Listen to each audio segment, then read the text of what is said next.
Caulk around the bathtub can get really nasty over time. It can discolor or start to peel away. Before I re-caulk my bathtub, let me show you how to get rid of the old stuff.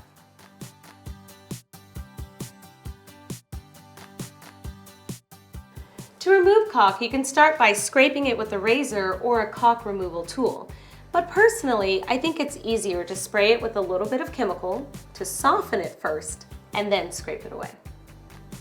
And I'm spraying enough to completely cover the bead of caulk that I can see. Depending on your personal preference, you've got a lot of tools that you can use. This is a razor scraper. Slice along the middle of the caulk to loosen it up. You can also use it to scrape along the bottom edges like this, and then also, being very careful to not damage your tile, you could do it along the top edges as well. If you're worried about damaging your tile, you can use this plastic putty knife or a plastic scraper. As much as you can, you want to try to peel it off in long strips.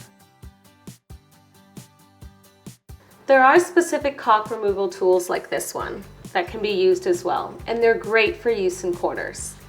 Well, I'm going to keep at it over here, and when I'm done, I'm really going to clean up the area because the new caulk won't stick to the old stuff.